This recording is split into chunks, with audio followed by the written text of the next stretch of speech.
स्वागत है दोस्तों स्टडी फॉर यूपीएससी में। हम लोग टॉपिक वाइज करंट अफेयर पढ़ रहे थे और इसमें प्लेसेज इन न्यूज की श्रृंखला चल रही थी और अभी हम लोग अक्टूबर नवंबर दिसंबर 2025 का पार्ट 2 देखेंगे और ये लास्ट वीडियो है प्लेसेज इन न्यूज का। यानी हम लोगों ने जनवरी से लेके दिसंबर 2025 तक पूरा देख लिया है। देखिए, तो हम लोग पहले बात करते हैं कोसी नदी के बारे में। एक्चुअली कोसी नदी क्यों चर्चा में रहता है, तो ये अपना बहुत ज़्यादा मार्ग बदलता रहती है और साथ ही साथ ये जो है ना बहुत ज़्यादा मात्रा में हिमालय से गाद लाता रहता है जो तटबंधों पर बहुत ज़्यादा असर करता है। तो तटबंध के टूटने का खतरा बना रहता है, इसलिए ये चर्चा में रहती है।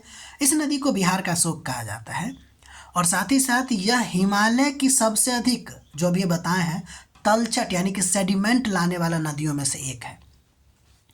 ठीक है, ध्यान दीजिए, यह जो नदी है आपको तिब्बत हिमालय से निकलती है और इसकी 3 मुख्य धारा हैं, एक सुन कोसी, एक अरुण कोसी, एक तमोर कोसी। ठीक है, ये तीनों नेपाल में मिलते हैं और फिर कोसी के नाम से जाना जाता है। ध्यान दीजिए, यह नदी एक ट्रांस बाउंड्री नदी है जो चीन, नेपाल और भारत के साथ सीमा साझा करता है। ठीक है, चीन हम इसलिए बोले हैं क्योंकि ये तिब्बत से निकलती है, बाकी नेपाल और भारत आप लोग जानते होंगे। तो ठीक है, तो ये हो गया कोसी के बारे में। अब हम लोग अगला नंबर देखते हैं। एक डमरू मध्य बहुत ज़्यादा चर्चा में आ गई थी, उसका नाम है आपको मियाको। देखिए, ये क्यों चर्चा में हुआ, तो इसके पीछे कारण ये था कि चीन और ये जो रूस है ना, वो अपना हवाई गश्ती दल निगरानी के लिए लड़ाकू जेट विमान भेजा था आपको कहाँ, मियाको जलडमरू मध्य में। तो जापान इसको क्या किया था कि मतलब इस पे विरोध किया था कि आप इस पे नहीं भेज सकते हैं। ठीक है, इसलिए इस क्षेत्र चर्चा में था। अब देखिए, इसके बारे में कुछ बात याद रखते हैं।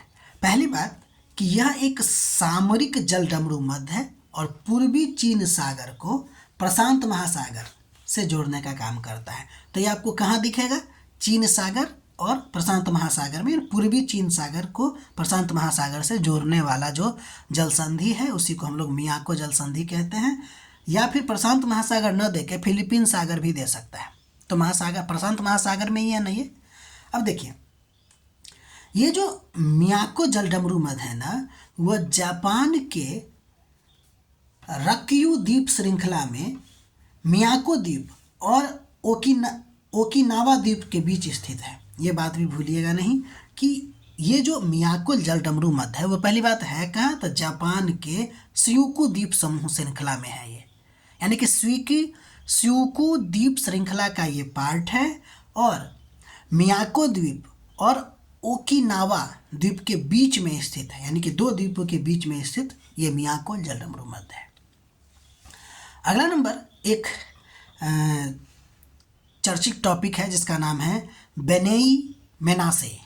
ये बनेई मेनासे क्या है, तो एक्चुअली ये चर्चा में क्यों आया, तो ये मणिपुर और मिजोरम में रहने वाला यहूदी समुदाय के लोग हैं जिसको इजराइल के द्वारा समझौता हुआ है और फिर इसको इजराइल में अगले 5 वर्षों में इसको धीरे धीरे बसाया जाएगा। भारत में अभी इसकी संख्या 5800 है, यानी कि भारत के मणिपुर और मिजोरम में रहने वाले यहूदी संप्रदाय के लोग हैं। क्या नाम है उनका, बनेई मेनासे।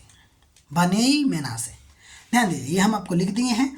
ये यहूदी समुदाय से हैं और ये खुद को इजराइल की लॉस्ट ट्राइब्स में से एक मानते हैं जिसका नाम है ट्राइब ऑफ मनासे का वंशज मानते हैं। यानी कि ये जो बनेई मेनासे है, नाम से में ही है मेनासे।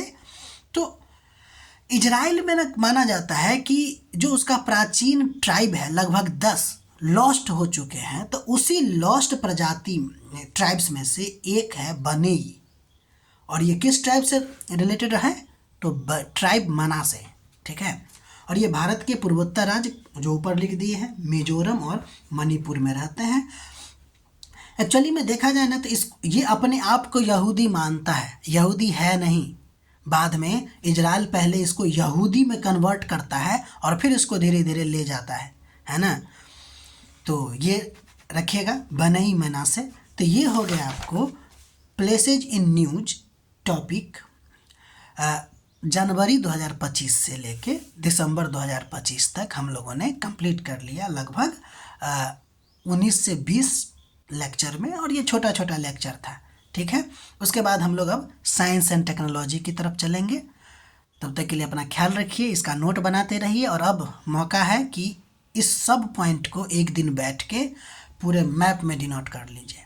पूछेगा तो ऐसे ही, मैप में बस जानने का होता है कि कहाँ है नहीं है, लेकिन पूछता ऐसे है। ठीक है, तो मिलते हैं हम लोग अगले वीडियो में।